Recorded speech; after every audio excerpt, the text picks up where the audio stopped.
Hello everyone, Shadefire here, and welcome back to Let's Play DreadOut. This is episode 7. Last time we found one of our friends. Unfortunately, he was possessed, and when he couldn't catch us, the ghost possessing him decided to snap his neck.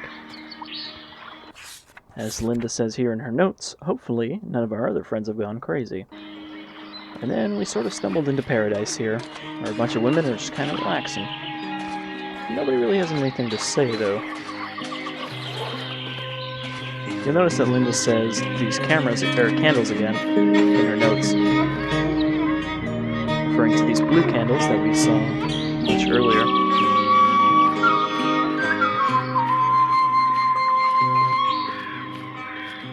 So last time we saw those candles, they were lit, and we needed to use our camera to put them out after they were all lit in order to make a giant monster attack us. Linda, not content to just sit in paradise while our friends are in trouble, decides that we're going to find out what to do with these candles. So there's one here. And we gotta do some photography puzzles here. We line this up just right. We have an angel being eaten by a snake.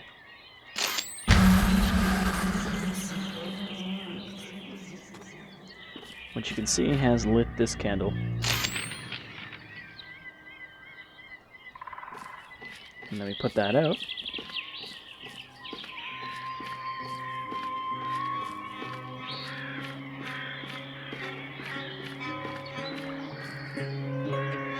You can see that putting it out has lit one of them over there. So we just need to find 2 more things that will activate candles, and then we can find out what's going on here in paradise with this giant god woman staring down at us.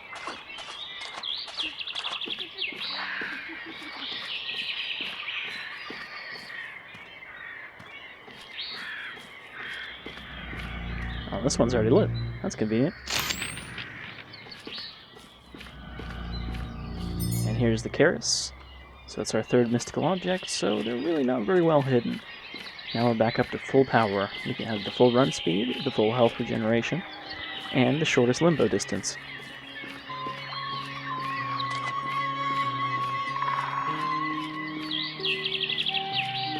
There's some bushes here, but they're impassable even though they're just like ferns.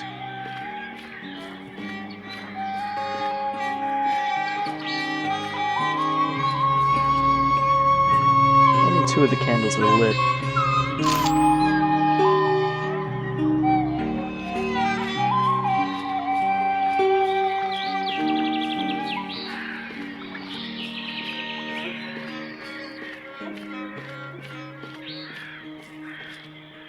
Nothing going on over here.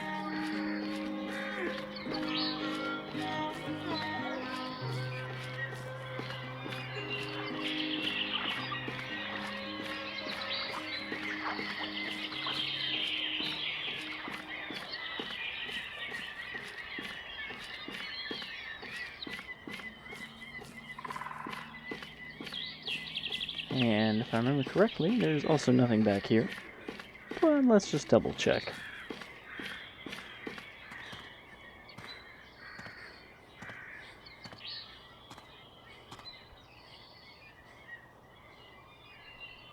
When you run out of stamina, you do have to wait for it to fully recover before you can run again.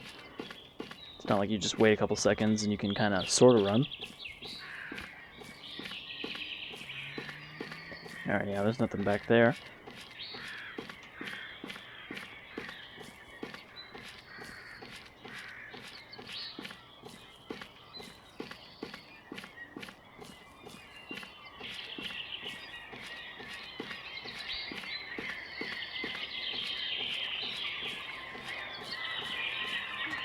Where is the final candle, lady?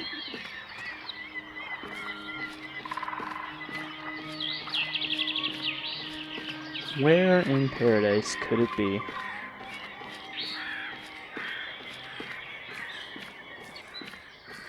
It's not like there's a whole lot of places to go here.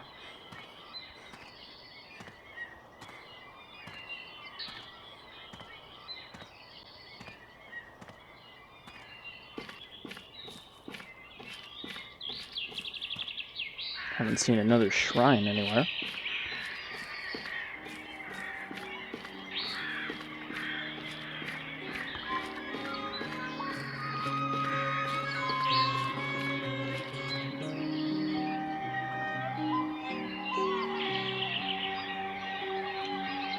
You can see a candle off in the distance.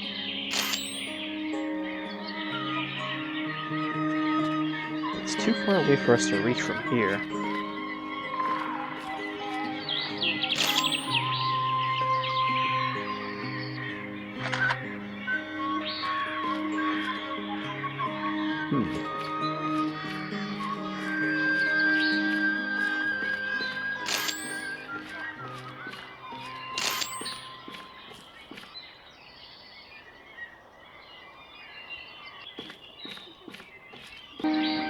Turns out I was confused because I actually did do the right thing, I just wasn't close enough to the bush. Also, you can see there's a cat hiding in there.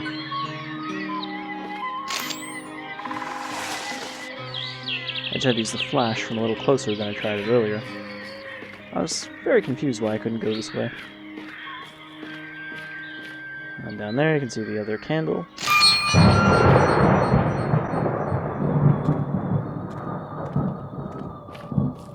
And with the 3 candles lit, we see that we were not in paradise at all. It was just an illusion, as you might have expected. I mean, the place is still here, it's just not quite as nice as we saw it.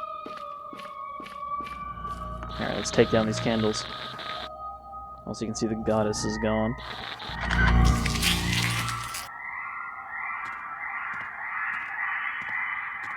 Now, that's a familiar sound if you remember back in the prologue in Act 0. That was the sound we heard in the cemetery. Which you can see, we appear to be in a cemetery.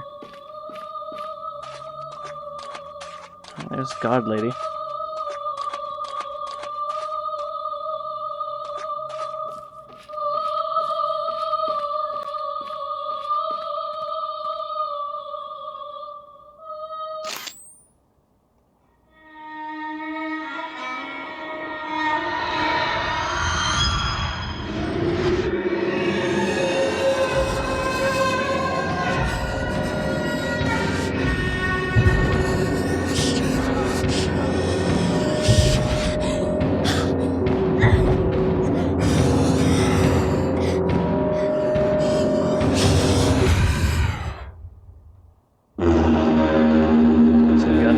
Here. This is the Pachong, the giant Pachong, from the end of our nightmare at the beginning. Now we get to actually fight him. He's not too tough, but he does like to throw dead people at us.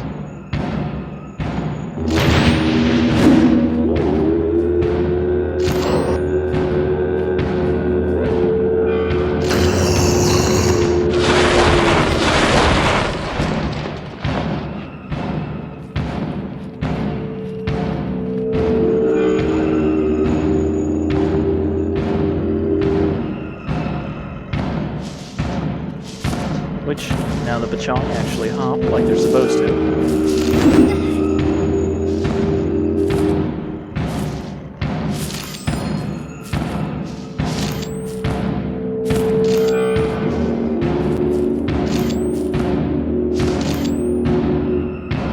And why do they hop? Because their feet are tied up in their burial shrouds.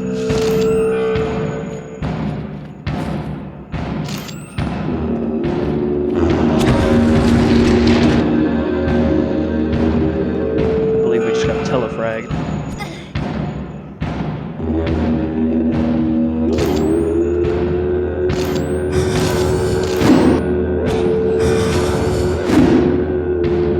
So really we just have to keep our distance from him and he's not too much trouble.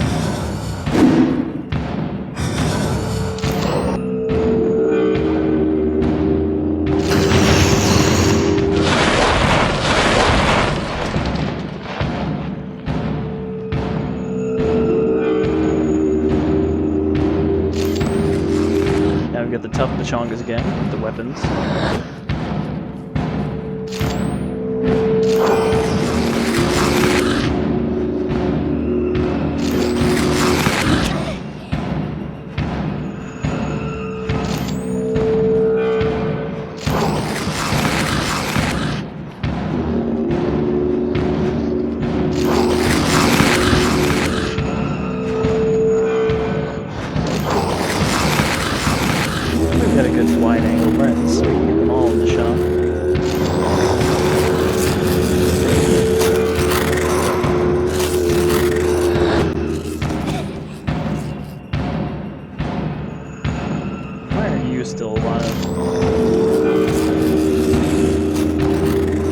down to the middle so we don't get hit again.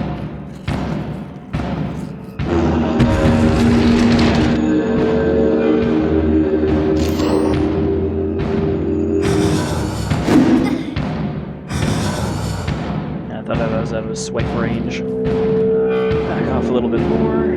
Watch out for corpses.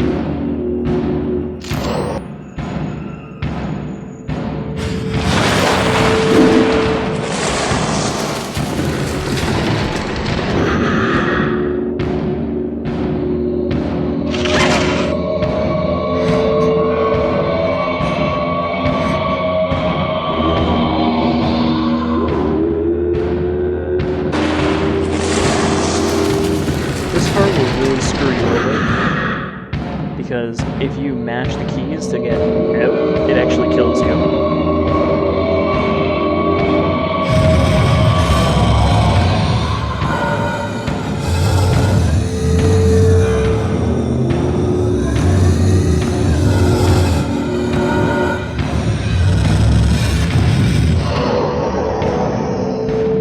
It's like an anti-QT. You might think you're supposed to use the flash on your camera or something, but no, you actually just have to not touch anything or it will kill you instantly.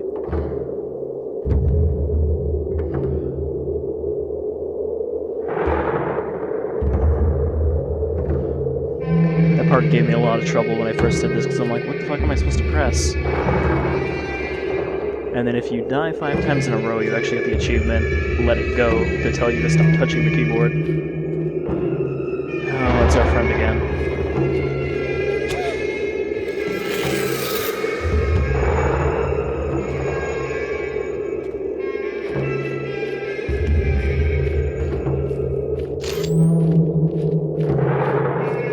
We just had to avoid her last time, but we don't really have that option here.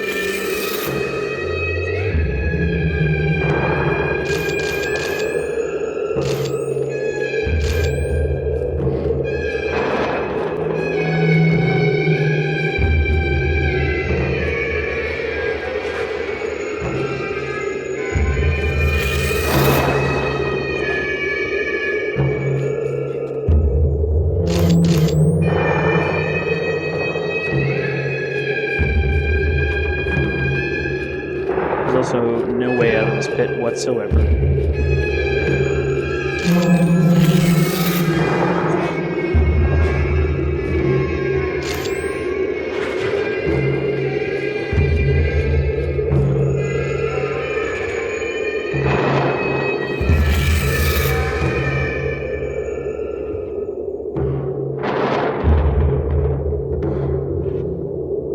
Can you guess what we were supposed to do there?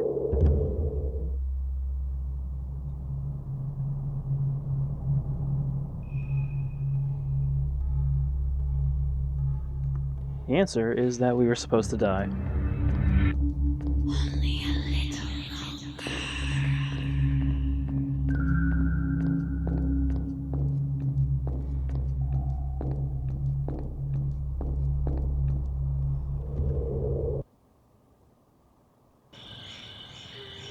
And I wasn't joking, we actually did have to die there, and we just wake up somewhere else. So there's kind of 2 back-to-back fuck yous from the developer. First you've got the QTE, where you're not supposed to touch anything, and then immediately after you've got the unwinnable boss fight. Which, you know, I feel like those always have to be used carefully in a game, because otherwise they're just annoying. When you're like, shit, I'm not doing anything, you know, you're trying to figure it out, and nothing's working, you're supposed to just go, oh, I guess I was just supposed to lose. It's not really intuitive, you know? Like, yeah, if it's like a Dark Souls thing where the boss kills you in like 2 hits, yeah, you're probably supposed to lose, but it's when it's just like, oh no, you just have to keep getting hit.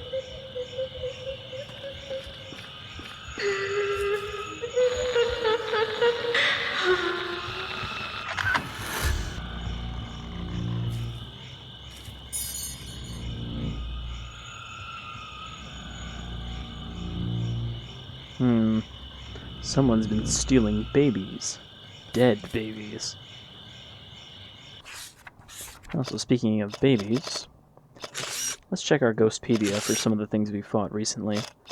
So there's Possessed Donnie.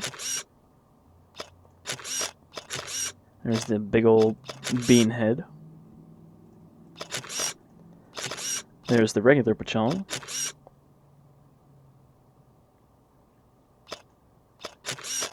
And then there's the giant Pachong. A giant witch doctor.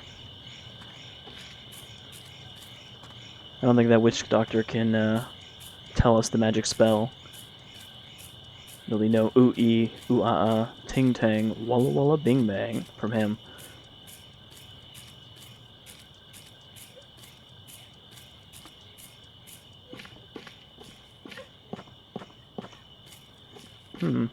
More crying.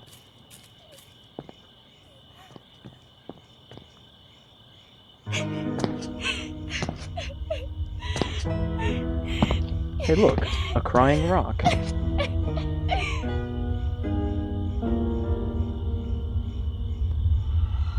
Ah! Linda! Where were you? Where are the others? Are you alone? Where's Ira? What about Donnie, Yayan, and Miss Siska? I would tell you, but I'm a mute.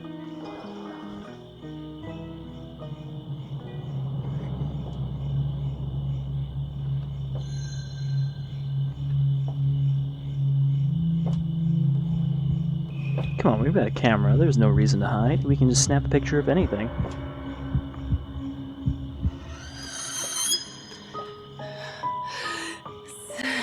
Sally. Linda.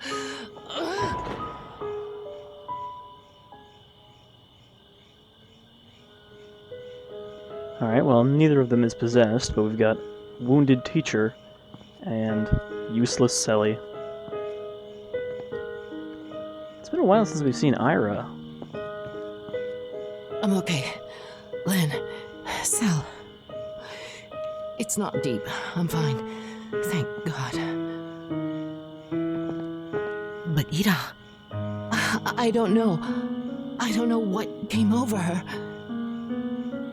Lynn, Ira, your friend, you have to save her. I know she'll listen to you. Alright, speaking I tried to hold her down, but she was too strong. We should have turned back at the bridge. This is my fault. I mean, it did look like something happened to Ira when we first entered the school. She had a bit of the crazy eye going on. Miss Siska, please be alright. Poor Donnie. I hope he's in a better place. I didn't even get a chance to say goodbye. Maybe we just mimed at her that Donnie died somehow. I hope Or wrote it Ira on her and phone. Yayan will be okay. It's okay, Miss Siska. Sally's here. Miss Siska has nothing else to say about this. She's just like, alright, I'm just gonna let you talk. So, we're just gonna leave these two here, defenseless. Not even gonna give them one of our 2 cameras. Or be like, hey, use your camera phone if something bad happens. We're just gonna dump our friend, or maybe friend, and teacher here. Linda has nothing to say about this, though. She's not like, I should go find Ira. I know Ira would never hurt you, but please, be careful. I was never too sure about that boy Donnie, but Ira, even if she's strong and might bite you, I know she wouldn't hurt you. 'Cause you're friends. Alright, that'll do it for episode 7, probably, of DreadOut. Until next time, I've been Shadefire, and we'll go find Ira and probably get attacked by her next time. Till then, you folks all stick together and stay safe.